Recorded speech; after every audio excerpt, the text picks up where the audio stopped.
Nice to meet you. Basically, what I wanted to talk about today was memorizing words in a foreign language. And so, what I want to know first is, do you have any techniques or any particular methods of memorizing words in a foreign language, if indeed you do at all? Yeah, I do. I'm very much a visual person, so I have to imagine the word and maybe have a picture of it in front of me. And repetition, I have to say it 10, 15 times in my head straight away just to make sure the information is in there. But for me, also writing it down and visualizing it are the two ways of learning new words. Very difficult though for me.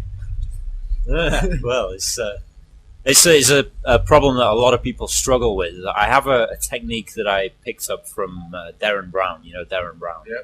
Right. So basically, it centers around making an image first, making that image as unusual as possible.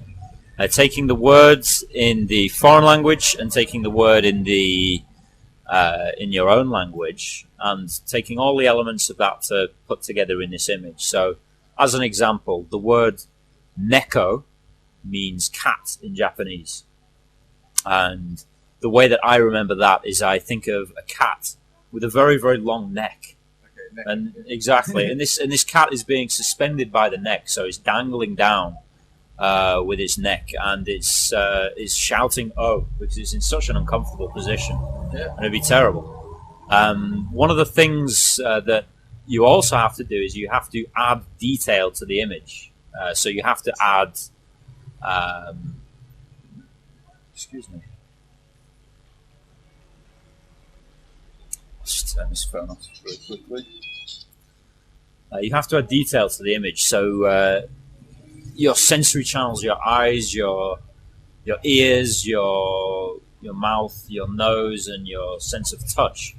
You can add all these different channels into the image. So imagine stroking the cat's neck, but it's a very, very long neck. What would a cat with a very long neck feel like?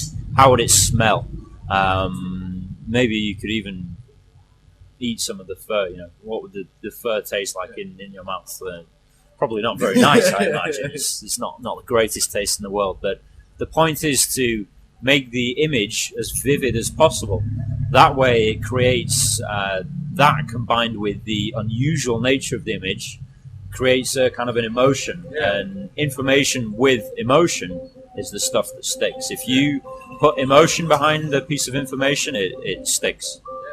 But you've got to take all the elements of the word, and it doesn't have to be perfect, but just enough to trigger your brain into remembering what this thing is. So neck, okay, we know neck, and then oh, and you have this picture of the cat dangling with a very long neck going oh. You've got the cat, you've got the neck, and you've got the O all in the same picture, and then you add the details and it solidifies it. Makes it very, very difficult to forget. Yeah, it makes sense. Makes a lot of sense. Excellent. I'm glad you like that. It really does, actually, yeah. Fantastic. Well, I won't forget Neko.